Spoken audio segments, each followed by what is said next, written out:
All right. Oh yeah. So the perps go back. They're going back to using children again. All right. As I was crossing the street with my daughter, two little boys. One wearing a red coat, the other one wearing a gray coat.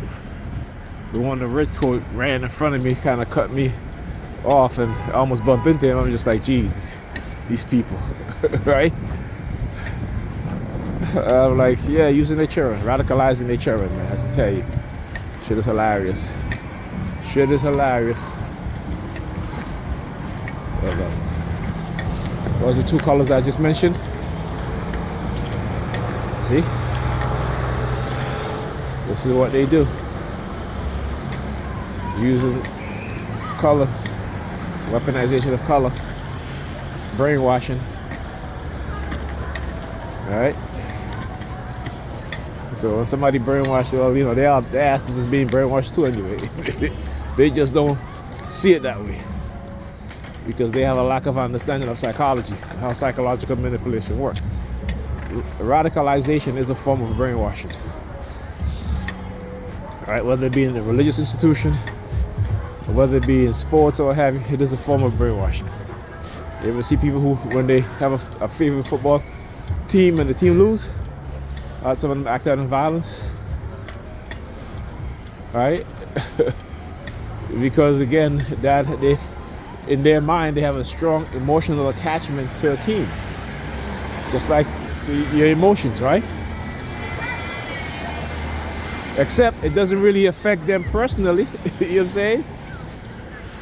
All right. So why would they act out in violence over a team losing?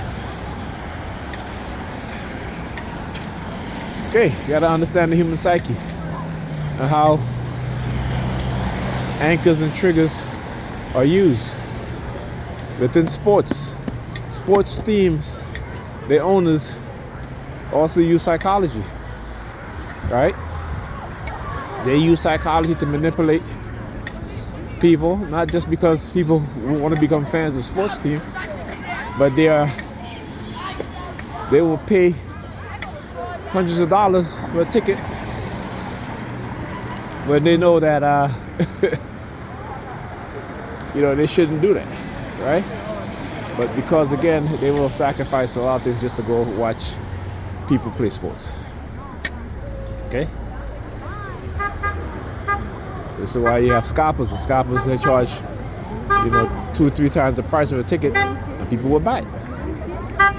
People would buy it. So, you know, aside again, forming and creating a detachment from things that are not important. Look, KXZ6.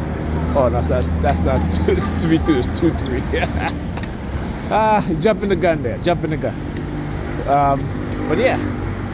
So for my kids, you know, I created a detachment in their minds from certain things. Now my son, you know, going into his teenage years, he's 15. You know, there's certain things he went on a cruise and he bought a pair of sneakers for like $115. I told his mother, I said, first of all, you don't ever let him buy sneakers for $115, okay? But again, this is what mothers do, right? Particularly black women. You know, it's kind of ridiculous, a 15-year-old. When, like I said, I also bought him some LeBron James sneakers from Nike, and I only pay $57. Well, the first pair I bought, I paid $59. I got to send that one back because it was a little too tight, even though it's his size, but the width, so I had to reorder him a 10, right? And I pay less for it. You know what I'm saying? So imagine that. Right? This is this again, you know, you don't have to, people just are conditioned to just say, you know, oh, this costs, you know, my sneaker costs over $250. So what? Within 6 months, that shit is a throwaway. You know what I'm saying? Hey, you're not wearing that shit again. Waste of money. Waste of money.